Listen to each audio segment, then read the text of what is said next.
Hello students, I'm Rupali Tamuli, Associate Professor from Department of Economics, Parathibai Chogle College of Arts and Science, Margam, Goa. Today, I shall be discussing a module with you from the course titled Microeconomics from Unit 4, Production and Cost. The name of the module that I'm going to discuss today is Costs in the Long Run. The outline of this module is concepts of long run cost, derivation of long run average cost curve, and long run marginal cost curve.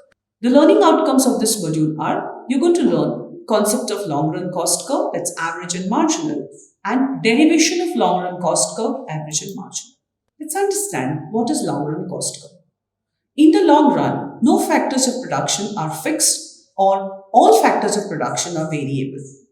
Firm moves from one plant to another, basically larger plant for more output. Firm can keep expanding by increasing any input without compromising on amount of output generated. In the long run, each firm can use a different size plant. The average cost of production with the help of the given plant is minimal. Changes in production due to demand will change with the size of the plant. Thus, each plant is associated with a short-run average cost curve. In the long run, average cost of production is the least possible cost of production of producing any given level of output when all inputs are variable, including the size of the plant. In the long run, firm optimize towards the most productive input combination, that is optimal resource mix. Firms can produce at a lower cost when output increases, that's economies of scale. Let's understand why long-run average cost curve is also called as a planning curve. Proceeding with the assumption that there are a very large number of plants, a continuous curve is obtained, which is the LAC curve of the firm. Each point of this curve shows a minimum or optimal cost for producing the corresponding level of output. This long-run average cost curve, thus, is a locus of points denoting the least cost of producing the corresponding output. It's a planning curve because on the basis of this curve, firm decides plant capacity to set up in order to produce optimally the expected level of output. Firm chooses a short-run plant which allows it to produce the anticipated output at the least possible cost. In traditional theory of firm, the long-run average cost curve is U-shaped. This U-shape of LAC reflects the laws of returns to scale. Let's have a quick look at the calculation of long-run average cost curve and long-run marginal cost curve. Now, I have included here the first column is output, second column is average variable cost curve, just to give you a demonstration that this total variable cost is nothing different than total cost, and therefore generally we just show a total cost column.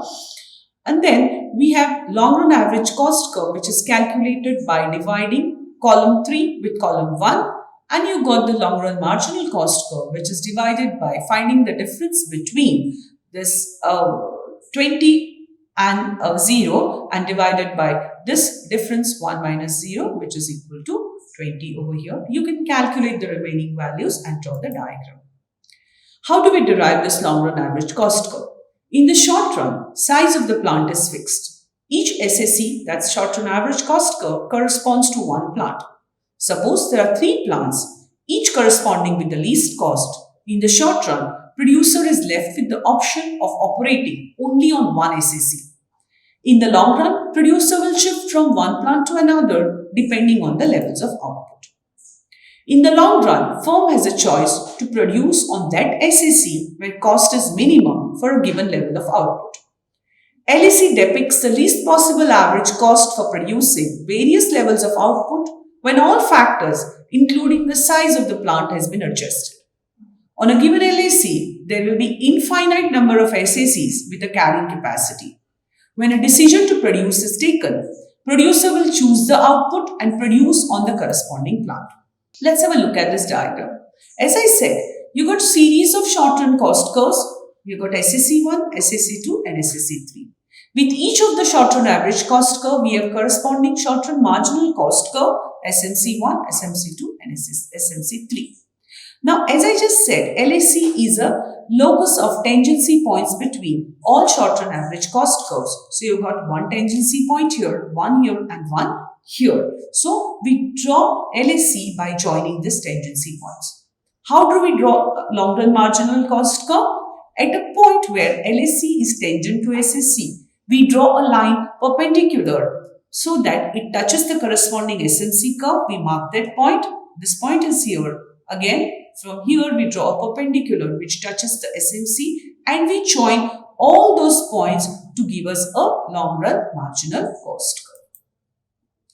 The long-run average cost curve can be divided in three parts: the falling part, point of least cost, and the rising part. Long-run average cost curve is tangent to the short-run average cost curve to the left-hand side of the least cost when both are falling. The long-run average cost curve is tangent to the short-run average cost curve to the right-hand side of the long-run average cost curve when both are rising.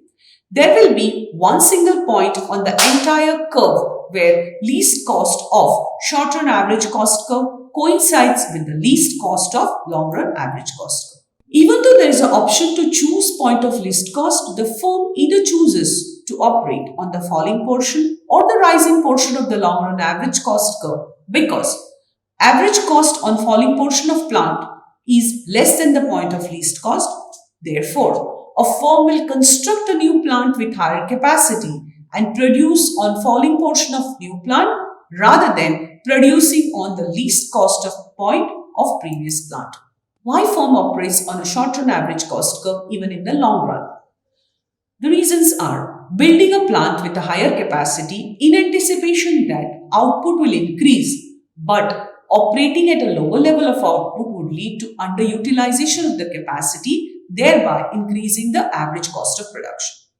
Operating at a plant with lesser capacity and increasing the levels of output beyond optimum capacity will lead to overutilization, thereby increasing the average cost. Long-run average cost curve is also called as envelope curve. Why it's called envelope curve? This curve suggests the long-run optimization problem of the firm. The firm can choose a plant size to operate in the long run where all inputs are variable. Thus, firm shall choose the plant at which it can minimize cost. So, the long-run average cost curve is derived by joining the minimum most points of all possible short-run average cost curves of the firm at different output levels. Since long-run average cost curve thus obtain almost envelopes the short-run average cost curves faced by the firm, it's called as the envelope curve. Why long-run average cost curve is U-shaped? In the beginning, with the increase in output, the average cost falls due to increasing returns to scale on account of indivisibility of factor, division of labor, specialization, etc. The rising portion of LAC is due to diminishing returns to scale because of limitations on managerial skill. Before I proceed to modern theory of cost, let me tell you, as explained in module 44, the relationship between short-run average cost curve and short-run marginal cost curve, the same relationship is also valid for long-run average cost curve and long-run marginal cost curve. Let's understand modern theory of cost. Long-run cost in modern theory are distinguished into production cost and managerial cost. All costs are variable in the long run and they give rise to a long-run cost curve which is roughly L-shaped. The production cost falls continuously with increase in output. At very large scale of output, managerial cost may rise, but the fall in production cost more than offsets the increase in the managerial cost so that the total LAC falls with the increase in scale. Production costs fall steeply to begin with and then gradually rise as the scale of production increases. The L shape of the production cost curve is explained by the technical economies of large-scale production.